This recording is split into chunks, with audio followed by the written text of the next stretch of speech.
প্রিয় দর্শক, আসসালামু আলাইকুম। এইমাত্র পাওয়া বাংলা সংবাদে আপনাকে স্বাগতম। জানিয়ে দেব সর্বশেষ ভয়ঙ্কর আলোচিত সংবাদ। শুরুতে সংবাদ শিরোনাম, পরে বিস্তারিত। প্রথমে জানিয়ে দেব পাবনার দুটি আসনে ভোট পুনর্গণনার দাবিতে জেলা প্রশাসকের কার্যালয় ঘেরাও বিএনপির। আরও জানিয়ে দেব বিএনপির সঙ্গে কাজ করতে আগ্রহী জানালো যুক্তরাষ্ট্র। এবার তিনটি ইস্যুকে আগামী সরকারের প্রধান চ্যালেঞ্জ মনে করছে বিএনপি। সর্বশেষ জানিয়ে দেব ঢাকা ১৬ আসনের ফলাফল স্থগিত ও পুনর্নির্বাচনের দাবি আমিনুল হকের। এতক্ষণ শুনছিলেন সংবাদ শিরোনাম, এবার বিস্তারিত। তবে তার আগে আমাদের চ্যানেলটি সাবস্ক্রাইব করুন এবং লাইক, কমেন্ট, শেয়ার করে পরবর্তী আপডেট পেতে আমাদের সাথে থাকুন। পাবনার দুটি আসনে ভোট পুনর্গণনার দাবিতে জেলা প্রশাসকের কার্যালয় ঘেরাও বিএনপির। পাবনা ৩ চাটমোহর, ভাঙ্গুয়া, ফরিদপুর ও পাবনা ৪ ঈশ্বরদী, আটঘরিয়া আসনে ভোটের ফলাফল মেনে নেয়নি বিএনপি। দুই আসনে ভোট পুনর্গণনার দাবিতে আজ শুক্রবার বিকেল থেকে জেলা প্রশাসক ও জেলা রিটার্নিং কর্মকর্তার কার্যালয় ঘেরাও করে বিক্ষোভ করেছেন দলটির নেতাকর্মীরা। জেলা রিটার্নিং কর্মকর্তার কার্যালয় সূত্রে জানা গেছে, পাবনা ৩ আসনে মোট ৮ জন প্রার্থী প্রতিদ্বন্দ্বিতা করেছেন। বেসরকারিভাবে ঘোষিত ফলাফল অনুযায়ী জামাত মনোনীত প্রার্থী মোহাম্মদ আলী আজগর ১,৪৭,৪৭৫ ভোট পেয়ে বিজয়ী হয়েছেন। তার নিকটতম প্রতিদ্বন্দ্বী বিএনপির হাসান জাফির পেয়েছেন ১,৪৪,২০৬ ভোট। এদিকে পাবনা ৪ আসনে জামাতের প্রার্থী মোহাম্মদ আবু তালেব মণ্ডল ১,৩৭,৬৭৫ ভোট পেয়েছেন। তার নিকটতম প্রতিদ্বন্দ্বী বিএনপির হাবিবুর রহমান পেয়েছেন ১,৩৩,৮৭৫ ভোট।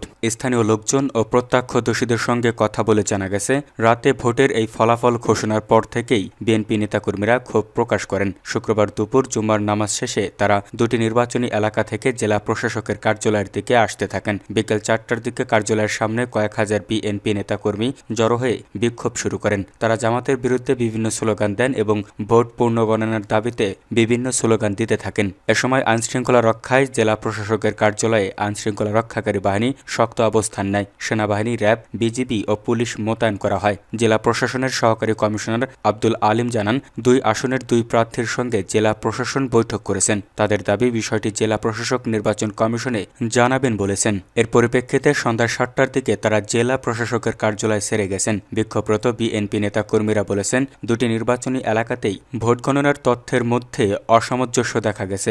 বাতিল ভোটের সংখ্যা অস্বাভাবিক ছিল।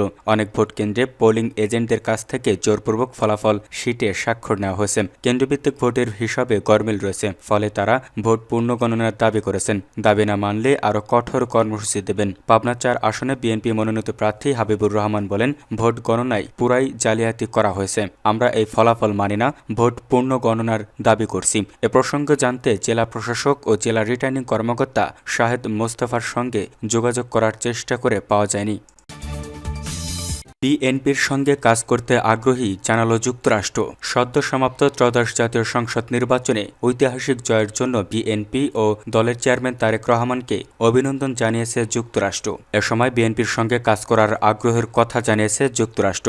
শুক্রবার ১৩ ফেব্রুয়ারি সকালে এক বার্তায় এই অভিনন্দন জানিয়েছে ঢাকাস্থ মার্কিন দূতাবাস। দূতাবাসের ভেরিফাইড ফেসবুক পেজে দেওয়া এক পোস্টে বলা হয়, একটি সফল নির্বাচন আয়োজনের জন্য বাংলাদেশের জনগণকে অভিনন্দন। বিএনপি ও তারেক রহমানকে তাদের ঐতিহাসিক বিজয়ের জন্য শুভেচ্ছা। আমাদের দুই দেশের সমৃদ্ধি ও নিরাপত্তার অভিন্ন লক্ষ্য অর্জনে যুক্তরাষ্ট্র আপনাদের সঙ্গে কাজ করতে আগ্রহী। বৃহস্পতিবার ১২ ফেব্রুয়ারি ত্রয়োদশ জাতীয় সংসদ নির্বাচন ও গণভোট অনুষ্ঠিত হয়েছে। এবারের নির্বাচনে তারেক রহমানের দল বিএনপি সংখ্যাগরিষ্ঠতা লাভ করে সরকার গঠনের পথে। ১৭ বছর লন্ডনে নির্বাসিত জীবন কাটিয়ে সম্প্রতি দেশে ফেরেন তিনি।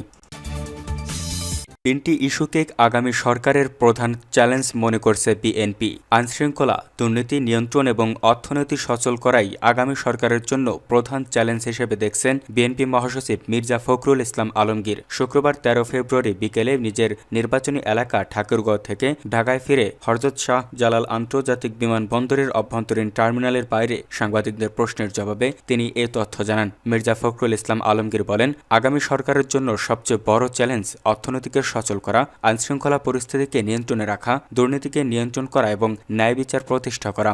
This are the challenge. তিনি বলেন, ত্রয়োদশ সংসদ নির্বাচনে 299 আসনে বিএনপি 209 আসন বিজয়ী হয়েছে।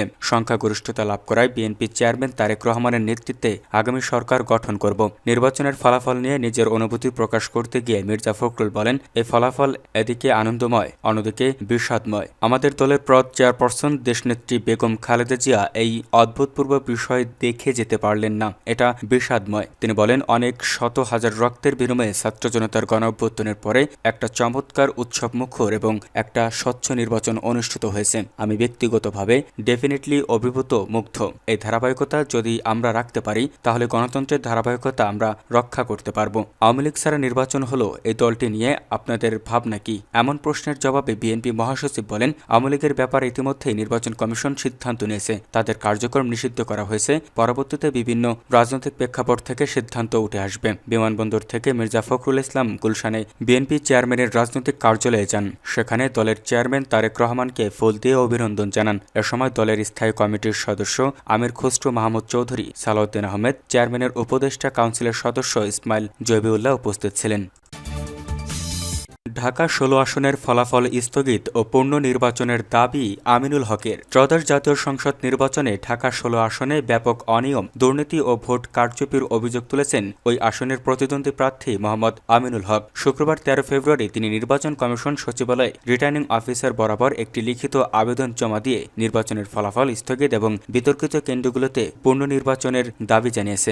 আবেদনপত্রে আমিনুল হক অভিযোগ করেন যে গত 12 ফেব্রুয়ারি অনুষ্ঠিত নির্বাচনে গণপ্রতিনিধি আদেশ আরপিও 1972 এবং নির্বাচনী আচরণবিধির চরম লঙ্ঘন হয়েছে। তিনি উল্লেখ করেন যে প্রতিদ্বন্দ্বী প্রার্থীর বিরুদ্ধে ভোটের আগের রাতে অর্থ বিতরণের ভিডিও প্রমাণ রয়েছে এবং পোলিং এজেন্টদের ভয়ভীতি দেখিয়ে কেন্দ্র থেকে বের করে দেওয়া হয়েছে। বিশেষ করে 40টির বেশি কেন্দ্রে এজেন্টদের স্বাক্ষর ছাড়াই ফলাফল শিট প্রস্তুত করা হয়েছে এবং অনেক ক্ষেত্রে ভোট গণনার আগেই ফলাফল শিটে স্বাক্ষর নেওয়া হয়েছে বলে তিনি দাবি করেন। এছাড়া ভোটারদের কেন্দ্রে যেতে বাধা প্রদান এবং নির্দিষ্ট কিছু কেন্দ্রে ভোট শুরুর আগেই সিল মারা ব্যালট বই পাওয়ার মতো গুরুতর অভিযোগও আবেদনে উঠে এসেছে। আবেদনে তিনি আরও উল্লেখ করেন, 1 থেকে 29 নম্বর কেন্দ্র পর্যন্ত ঘোষিত মোট ভোটের সাথে প্রিজাইডিং অফিসারদের সরবরাহকৃত ফলাফলের এবং পোস্টাল ভোটের পরিসংখ্যানে ব্যাপক গরমিল পরিলক্ষিত হয়েছে। সংবিধানের 119 অনুচ্ছেদ অনুযায়ী একটি অবাধ ও সুষ্ঠু নির্বাচন নিশ্চিত করা কমিশনের দায়িত্ব হলেও এক্ষেত্রে তার ব্যথায় ঘটেছে বলে তিনি মনে করেন। এর আগে সহকারী রিটার্নিং অফিসারের কাছে অভিযোগ করেও কোনো প্রতিকার না পাওয়ায় তিনি এখন আরপিও এর 91 ধারা অনুযায়ী ফলাফল স্থগিত করে উচ্চ পর্যায়ের তদন্ত কমিটি গঠনের মাধ্যমে ন্যায় বিচার প্রত্যাশা করেন।